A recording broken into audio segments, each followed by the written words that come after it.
Bom dia, gente. Boa tarde, boa noite. Eu não sei a hora que vocês estão acessando, então me cumprimento em todos os horários. Veja bem, essa aula de hoje nós vamos fazer referência já ao segundo bimestre, certo?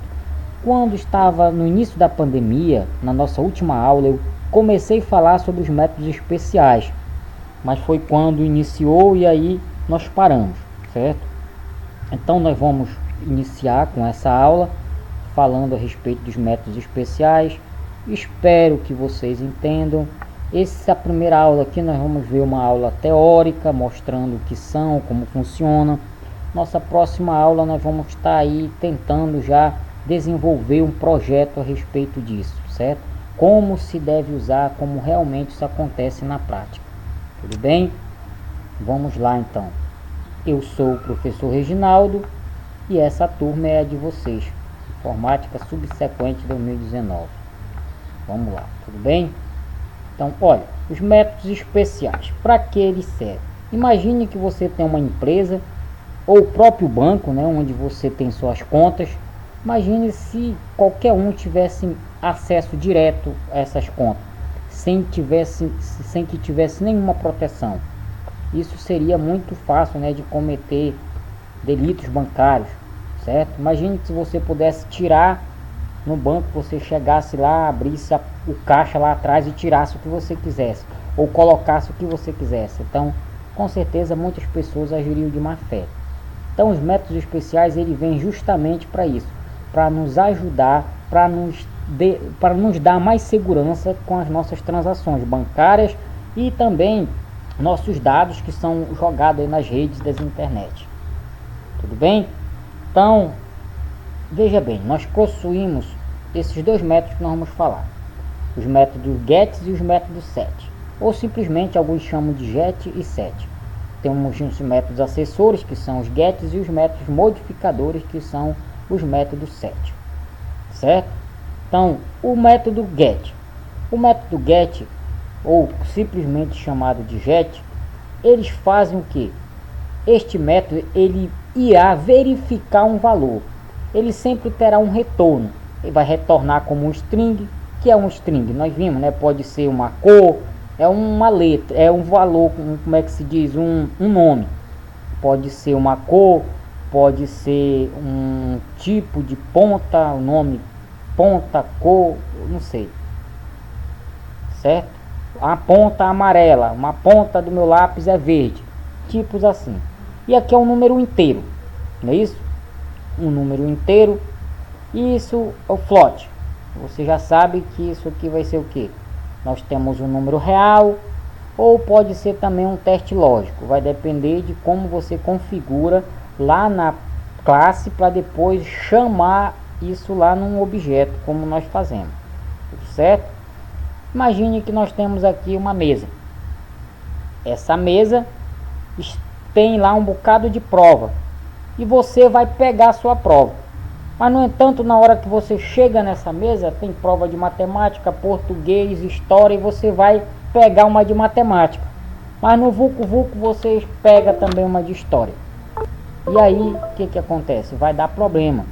Isso como se fosse dinheiro. Você vai depositar um dinheiro lá no caixa. Imagine se o caixa fosse aberto, você chegasse, colocasse lá direto o dinheiro. Se você fosse tirar, você tirasse direto, sem ter nenhuma proteção. É esse método aqui, é o método acessor, aquele que permite o acesso direto. Aí esse método GET, não, ele não vai permitir para ti o acesso direto. Vai ter uma pessoa do lado da mesa que na hora que você chega, ele diz: opa, sua prova é essa, tome. Ou quando você chega no banco, você põe seu cartão, quando você digita uma senha. Isso aqui são as maneiras de proteção para que você tenha mais segurança, certo? Aqui nós temos aqui o método SET. O método SET, o que ele faz?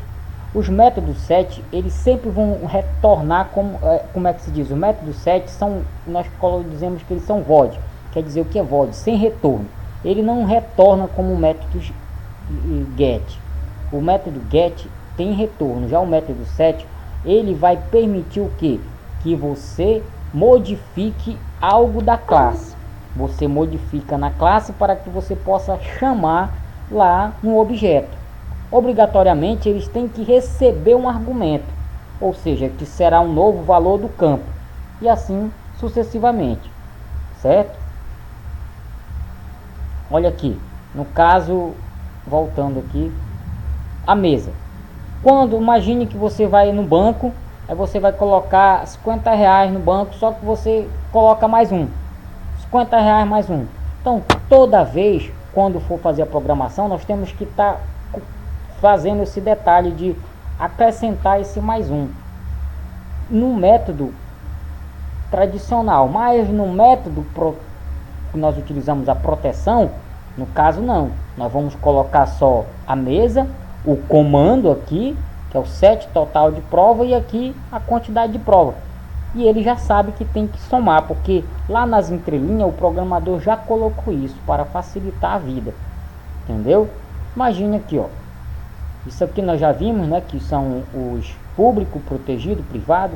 Então, como nós vimos no início da aula, o que são os atributos? O que a caneta tem? A caneta tem um modelo, tem uma cor, tem uma ponta. Isso são os atributos. E qual é o estado da caneta? Agora vai estar tampada ou vai estar destampada? E nós vimos aqui os métodos. O que a caneta faz? Escreve, rabisca, pinta, tampa, destampa e etc. Quando nós formos lá na classe, ó, para cada modelo desse, nós temos o modelo e a ponta. E aqui tem a carga e tampada. Para cada um desses, nós vamos ter que configurar um método acessor e um método modificador. Ou seja, um método get e um método set. E você determina se ele é público, se ele é protegido ou se ele é privado. E na hora, quando você for dar acesso, isso aqui, você determinou assim, mas o método set ele pode modificar. E lá quando você for chamar no objeto, ele vai vir, porque ele vai estar protegido, mas você deu acesso, certo?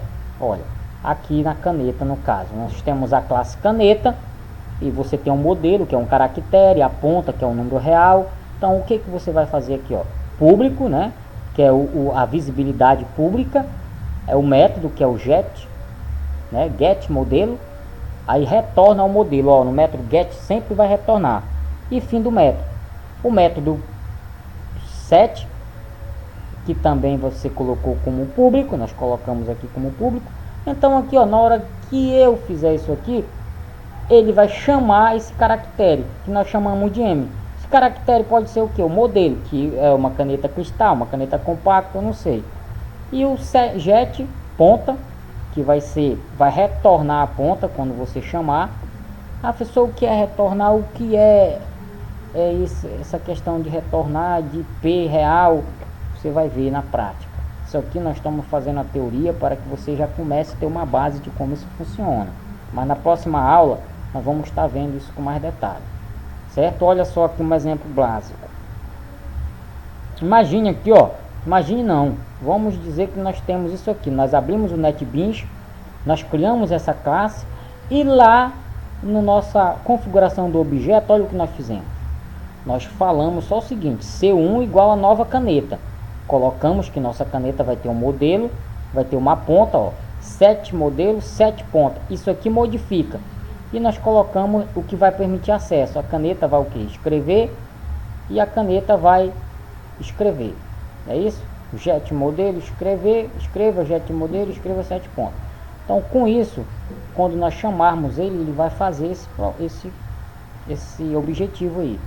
E os métodos construtores?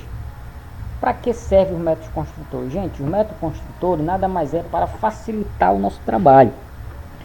Quando nós estamos programando, então, quando nós vamos chamar um objeto, nós temos que digitar muito comando. Se nós fizermos isso tudo no método construtor, na hora que nós estivermos programando lá na nossa classe, quando nós formos chamar isso no objeto, ele vai ficar mais fácil. Não vai requerer muito trabalho para você, principalmente você que está iniciando. Então, é muito melhor, certo? Ó, o Java requer uma chamada de construtor para todo objeto que é criado. Então, new, novo, chama o construtor da classe para realizar a inicialização, certo? Então, o Java por si só ele produz uns parâmetros para qualquer classe. Ele não inclui explicitamente. mas ele tem um parâmetro construtor para qualquer classe. Você pode configurar ele para isso, certo? Ó, nós temos o construtor vazio, método sem parâmetro algum, e o construtor parametrizado, que é aquele que nós fazemos os nossos detalhes, que você escolhe do jeito que você quer programar a sua assinatura nele, certo? Então, aqui eu termino essa aula de hoje com essa frase maravilhosa que você está vendo aí. Sua luta não termina quando sentir cansaço, mas sim quando atingir o sucesso tão merecido. Desejo a vocês uma ótima aula, bom estudo, e na nossa próxima aula, queridos, quem tiver já aí acesso ao computador, nós vamos usar um bloco de nota. Quem não tiver acesso ao computador, você pega o seu celular lá naquela questãozinha de bloco de nota, que lá nós vamos criar o nosso objeto, ou seja, nós vamos fazer um rascunho de tudo aquilo que nós vamos fazer no NetBeans. Você vai ver a facilidade que vai ficar com você tudo pronto aí no seu bloco de nota para só jogar no NetBeans e compilar, certo? Um abraço a todos e vamos para cima.